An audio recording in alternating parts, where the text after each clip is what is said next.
السلام علیکم ورحمۃ اللہ وبرکاتہ۔ سورۃ البقرہ آیت نمبر 31 اور 32۔ ترجمہ شاہ عبد القادر محدث دہلوی رحمۃ اللہ علیہ کے موزِ قرآن سے تلاوت عرض ہے۔ اعوذ باللہ من الشیطان الرجیم۔ وعلم آدم الأسماء كلها ثم عرضهم على الملائكة فقال أنبئوني بأسماء هؤلاء إن كنتم صادقين قالوا سبحانك لا علم لنا إلا ما علمتنا إنك أنت العليم الحكيم۔ اور سکھائے آدم کو نام سارے، پھر وہ دکھائے فرشتوں کو، کہا بتاؤ مجھ کو نام ان کے، اگر تم سچے ہو۔ بولے تو سب سے نرالا ہے، ہم کو معلوم نہیں مگر جتنا تو نے سکھایا، تو ہی ہے اصل دانا پختہ کار۔ یہ آیت نمبر 31 اور 32 میں آدم علیہ السلام کی پیدائش کے بعد اللہ اور فرشتوں کے درمیان مکالمہ ہے کہ جیسے کہ گزشتہ روز کہا ایک بات فرشتوں نے کہ کیا تو رکھے گا اس میں جو شخص فساد کرے وہاں اور کرے خون۔ تو یہ فرشتوں نے اللہ تعالیٰ سے پوچھا کہ آپ ایسے لوگوں کو وہاں رکھیں گے جو اس زمین میں فساد بھی کریں گے، خون بھی بہائیں گے؟ تو اللہ تعالیٰ نے جواب میں یہ نہیں فرمایا کہ نہیں یہ فساد نہیں کریں گے، یہ خون نہیں بہائیں گے، اس کی نفی نہیں کی، بلکہ فرمایا مجھ کو معلوم ہے جو تم نہیں جانتے۔ قال انی اعلم ما لا تعلمون۔ تو یہاں تو یہ تو پتہ چل گیا ہے کہ بھئی چونکہ اللہ تعالیٰ نے فساد اور خون بہانے کی نفی نہیں فرمائی تو یہ تو ہوگا، لیکن اس کے علاوہ بھی جو کچھ ہے اس کی حقیقت کو فرشتے نہیں جانتے، جو اللہ کو پتہ ہے۔ آج جو آیت ہے نمبر 31 اور 32، تو آدم علیہ السلام کی پیدائش کے بعد اللہ تعالیٰ نے ان کو کچھ علم سکھایا، علم دیا، کچھ نام سکھائے، نام بتائے۔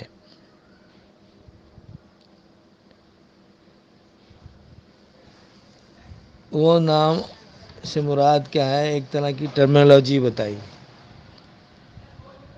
کیونکہ نام کے معنی کیا ہے؟ جس سے کسی شے کی ذات معلوم کی جا سکے۔ نام کے معنی کیا ہے؟ جس سے کسی شے کی ذات معلوم کی جا سکے۔ ایک تو نام یہ ہے کہ ہم کہیں بھئی یہ آدم، پھر آدم کا نام، تو آدم کا نام آدم، جب انسان کا نام یعنی آدم کو پیدا کیا اللہ تعالیٰ نے، ان کا نام رکھا آدم، تو ان کی ذات سامنے آ گئی کہ یہ انسان ہیں یہ۔ اب اسی طرح مختلف نام تو ہزارہ لکوکا ہوتے ہیں مختلف چیزوں کے۔ اب جیسے آنکھ ایک نام ہے، کان ایک نام ہے، دانت ایک نام ہے، تو ان چیزوں کا ایک علم الگ ہے۔ تو ان ناموں سے ان چیزوں کی ذات کا پتہ چلتا ہے۔ اس کو آپ دوسرا لفظ یہ دے دیں ٹرمینالوجی۔ کہ ٹرمینالوجی سے اس کی ماہیت وغیرہ کا پتہ چلتا ہے. فرمایا کہ اور سکھائے آدم کو نام سارے، پھر وہ دکھائے فرشتوں کو. اب دکھائے سے کیا مراد ہے؟ آدم علیہ السلام نے ان کو وہ سارے نام جو اللہ نے سکھائے تھے، جو ٹرمینالوجی اللہ نے ان کو بتائی تھی، اب وہ انہوں نے فرشتوں کو بتا دی. اور وہ ایسی تھیں جو کہ فرشتوں کے شان و گمان سے بھی ہٹ کے تھیں. وہ ان کے ذہن میں آ بھی نہیں سکتی تھیں. آگے پتہ چل جائے گا انشاءاللہ. اور پھر اللہ تعالیٰ نے فرشتوں سے کہا بتاؤ مجھ کو نام ان کے. اب وہ جو آدم علیہ السلام کو سکھائے گئے تھے، وہ فرشتوں سے پوچھا گیا اب تم بتاؤ، تم تو اس کی نفی کر رہے تھے کہ یہ ایسا کرے گا، یہ تو ویسے کرے گا. ہم نے آپ سے کہا تھا کہ مجھ کو معلوم ہے جو تم نہیں جانتے. اب تمہارے سامنے آ جائے گی یہ بات کہ جو تمہیں نہیں جانتے وہ مجھے معلوم ہے.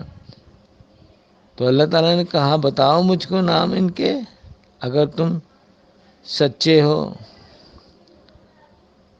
ان کنتم صادقین. صادق کی جمع ہے، اور صادق اس شخص کو کہتے ہیں جو صدق رکھتا ہو، جو سچا ہو. عام طور سے ہم صدق کے معنی جو لیتے ہیں وہ سچائی کے لیتے ہیں. صدق کے معنی راستی، سچائی، نام، نیک نام، ثنا، سچی بات. صدقہ یصدقو کا مصدر ہے یہ.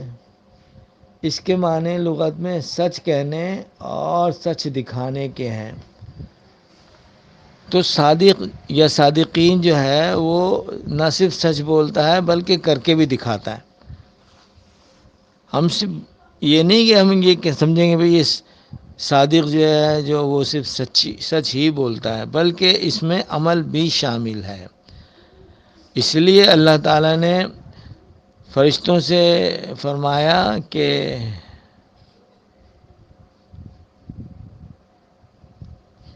بتاؤ مجھ کو نام ان کے جو آدم نے تمہارے سامنے بتا دیے اگر تم سچے ہو.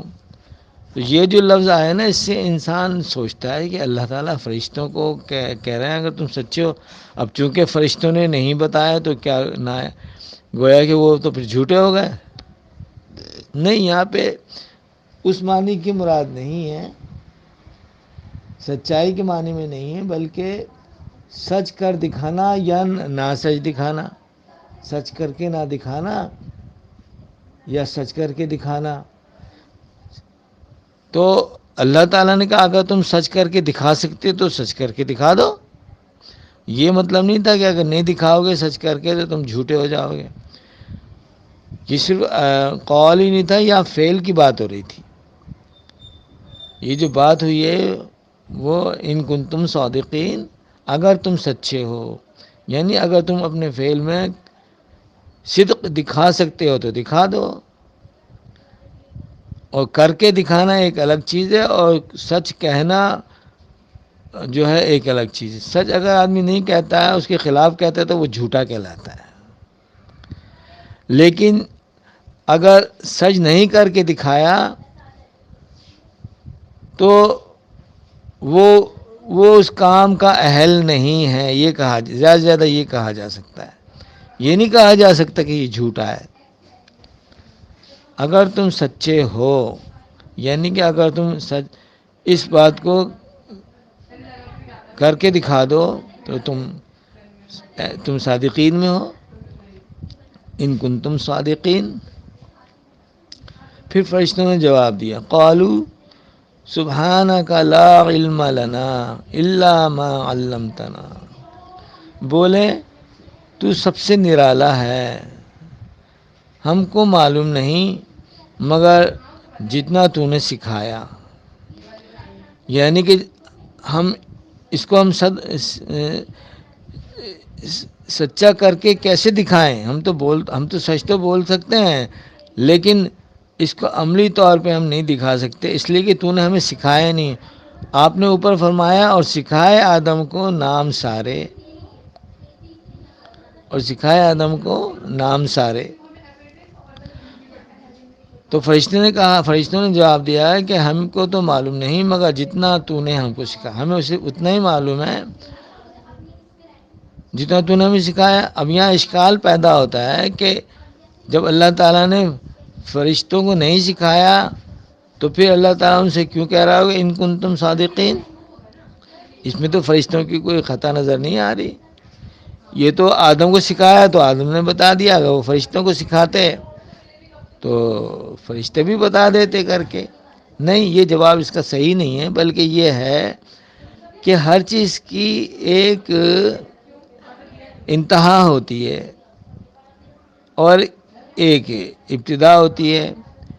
ہر مخلوق کی اپنی ایک ابتدا ہے اور ایک انتہا ہے۔ فرشتے ہیں جو ہیں وہ نورانی مخلوق ہیں، جنات جو ہیں وہ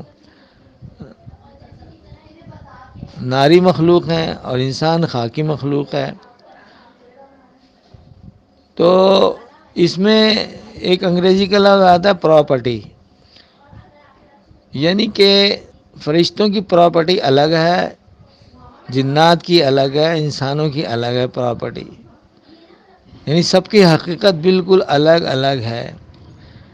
مثال کے طور پہ جو خاکی مخلوق ہے اس میں ہم دیکھتے ہیں جمادات، نباتات، حیوانات۔ تو ان حیوانات اور نباتات اور جمادات کی بالکل پراپرٹیز بالکل الگ الگ ہے۔ تو اگر یہ کہا جائے بھئی وہ حیوان جو دوڑتا ہے، بھاگتا ہے، اور یہ پتھر جو جمادات میں آتا ہے یہ تو دوڑتا بھاگتا نہیں ہے، تو اللہ کو یہ قدرت حاصل ہے کہ پتھر بھی دوڑنے بھاگنے لگے۔ لیکن اگر وہ دوڑنے بھاگنے لگے گا تو یہ اس کی پراپرٹی نہیں ہے، یہ تو پراپرٹی ہے حیوان کی۔ حیوان بھاگ دوڑ سکتا ہے، اس کو یہ پراپرٹی دی گئی ہے۔ تو اگر پتھر بھی چلنے پھرنے لگیں، اڑنے لگیں خود بخود ہی، جمادات کا مطلب یہ جو جمے ہوئے ہیں، بس پڑے ہوئے ہیں جہاں پڑے ہوئے ہیں، نہ نسل بڑھاتے ہیں نہ اپنی حفاظت کرتے ہیں، جہاں ہیں وہیں رہیں گے، یہ ان کی پراپرٹی۔ اگر اس پراپرٹی کو چینج کر دیں گے تو پھر وہ جمادات نہیں رہیں گے۔ اسی طرح سے اگر ہم حیوانات کی پراپرٹی چینج کر دیں کہ ان کے اندر سے پھول نکلیں، پودے نکلیں اور دوڑیں بھاگیں اور ادھر سے درخت بھی ان میں لگے ہوئے ہیں، تو یہ تو پراپرٹی ہے وہ تو نباتات کی ہے کہ ان میں سے پھول، پودے، پھل، میوہ جات نکلتے ہیں۔ تو یہ پراپرٹی جو چونکہ نباتات کی ہے تو یہ حیوانات کو دی نہیں جا سکتی۔ اب کوئی کہے کہ بھئی درخت تو جمادات سے نکلتا ہے، ہاں ٹھیک ہے نکلتا ہے، جمادات کے اندر سے تو یہ پھل، پھول، فروٹ، میوہ جات اور دانہ، اناج وغیرہ نہیں نکلتا نا، وہ تو اس میں بیج ڈالا جاتا ہے، اس میں سے پودا نکلتا ہے، پودے میں یہ چیزیں نکلتی ہیں۔ پودے کی جڑیں اپنے آپ کو اسٹیبل کرتی ہیں زمین کے اندر، اور وہاں سے غذا چوس کے اوپر والا جو پودا ہے اس کو پہنچاتی ہیں۔ تو اس سب کی پراپرٹیز الگ ہیں۔ اس لیے اللہ تعالیٰ نے فرشتوں کو وہ نام نہیں سکھائے، ورنہ وہ فرشتے ہی نہیں رہتے۔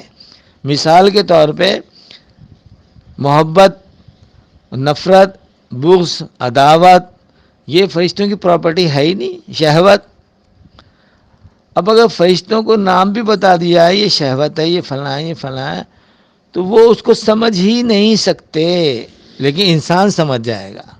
شہوت کا مطلب کیا ہے، فلاں کیا ہے، فلاں کیا ہے، بغض کیا ہے، کینہ کیا ہے، عداوت کیا ہے، وغیرہ وغیرہ۔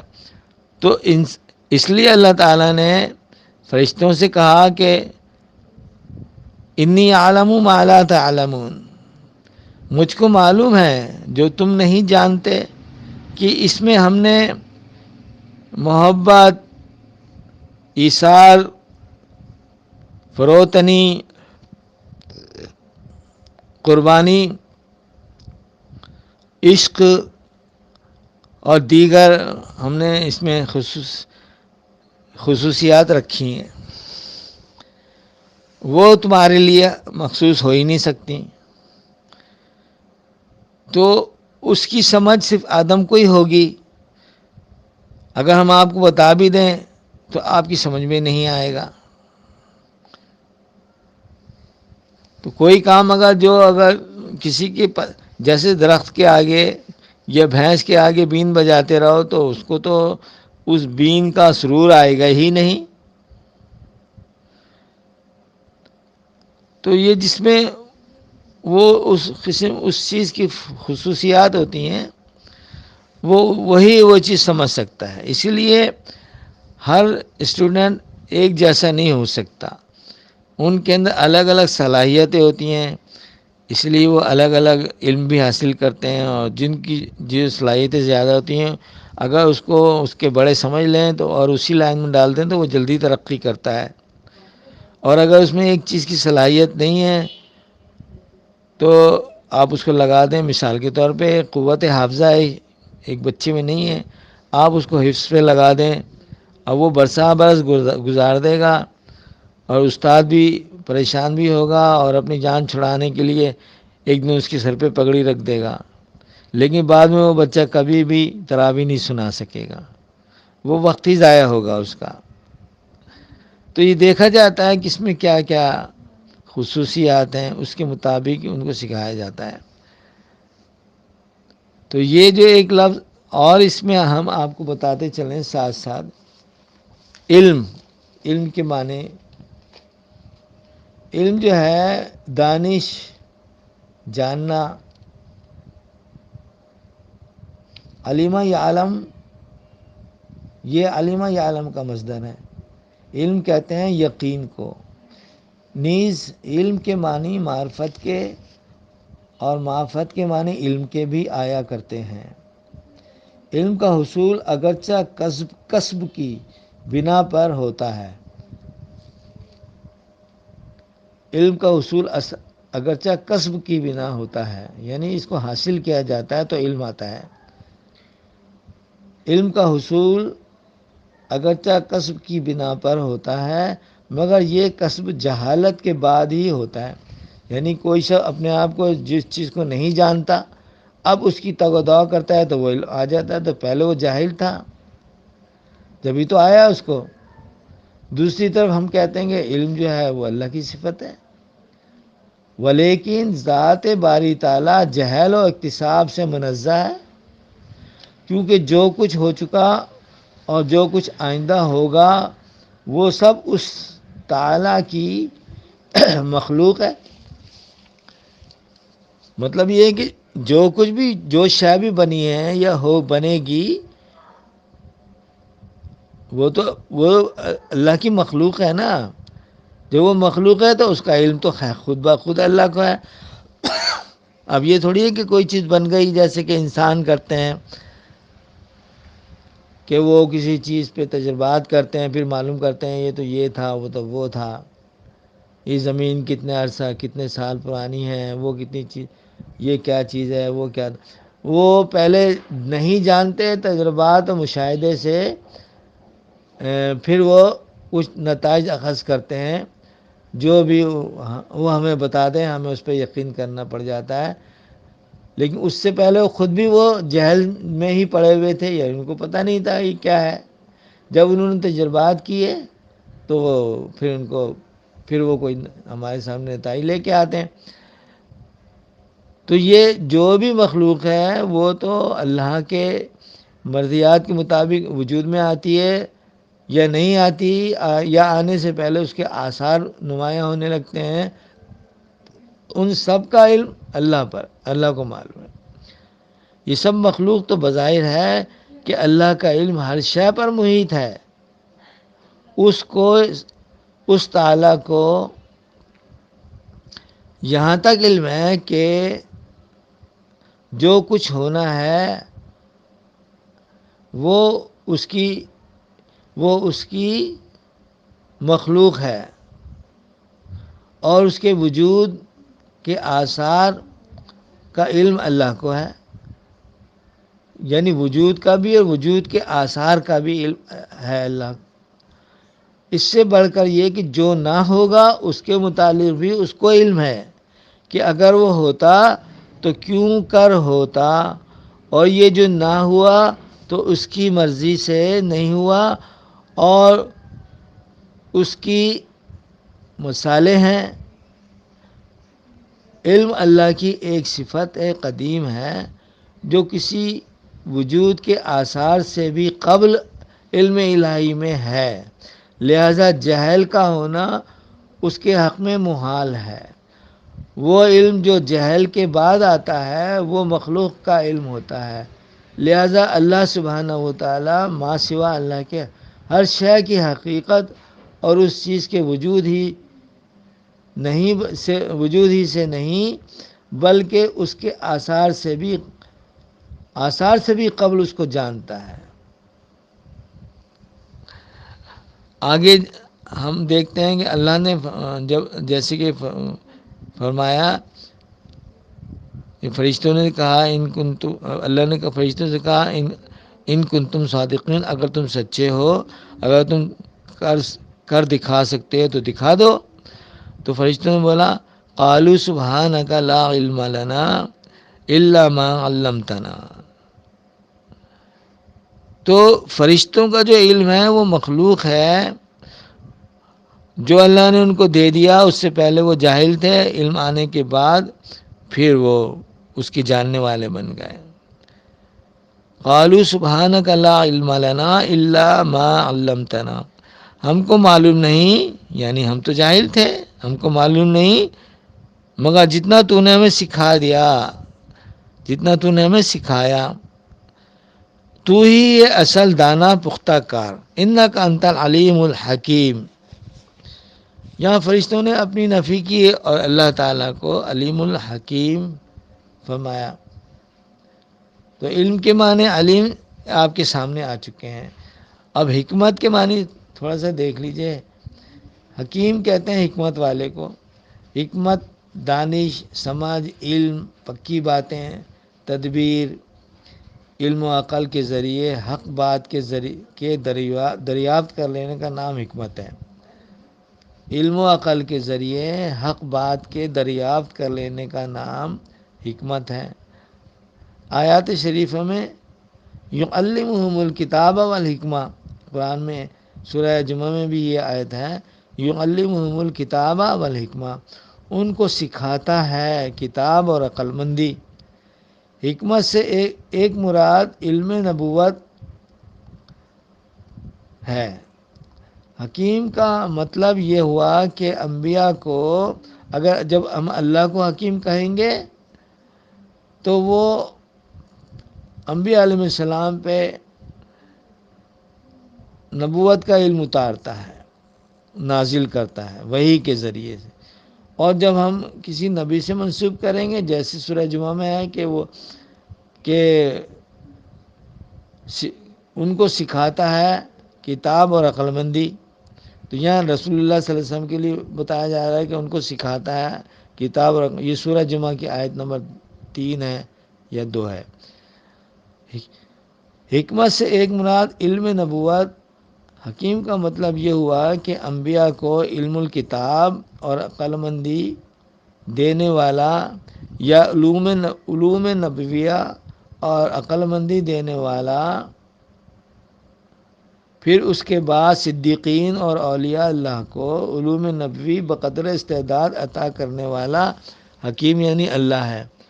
اور جب اللہ کا رسول یہی حکمت کی باتیں انسانوں کو یعنی صدیقین کو اور اولیاء اللہ کو سکھائیں تو وہ بھی علوم نبوی ان کی استعداد کے بقدرے ہوتی ہے. تو اللہ تعالیٰ نے وہ علوم جو وحی کے ذریعے سے ہیں وہ انبیاء پر آتے ہیں. تو وہ اللہ تعالیٰ جو ہیں وہ حکیم ہے انبیاء کے لیے. اسی طرح سے جب اللہ تعالیٰ اولیاء اللہ پہ یہ ان کے قلوب میں القاء فرماتے ہیں تو یہ علوم ان کی بقدر استعداد کے مطابق ہوتے ہیں، یا نبی انبیاء اپنے منتسبین صحابہ کو جو علوم دیتے ہیں ان کی استعداد کے مطابق، یا صدیقین کو مثال کے طور پہ وہ علوم دیتے ہیں جو علوم الہیہ ان کے اوپر آئے ہوتے ہیں. وہ انبیاء اس وقت حکیم کہلاتے ہیں. اسی طرح یہ حکمت اللہ سے اترتی ہے انبیاء پر، اور انبیاء سے انسانوں میں منتقل ہوتی ہے. تو انسان بھی مجازی حکیم ہوتا ہے جیسے انبیاء مجازی حکیم ہیں، اور حقیقی حکیم جو ہے وہ اللہ کی ذات ہے. یہی وجہ ہے کہ اللہ تعالیٰ کو فرشتوں نے کہا تو ہی ہے اصل دانا و پختہ کار، انک انت العلیم الحکیم. اللہ تعالیٰ ہمیں اپنی ذات سے وابستہ فرمائے، نبی صلی اللہ علیہ وسلم کے علوم سے ہمیں آگاہ فرمائے، ان پہ عمل کرنے والا بنائے، اور ہمیں صادقین میں شامل فرمائے، سچوں میں. وہ سچے جو خالی کہتے ہی نہیں ہیں بلکہ کر کے بھی دکھاتے ہیں. اور اللہ نے ہماری پراپرٹی ہمیں دی ہے اس کو پورے کا پورا ہم استعمال کرنے والے بن جائیں. وآخر دعوانا ان الحمد للہ رب العالمین.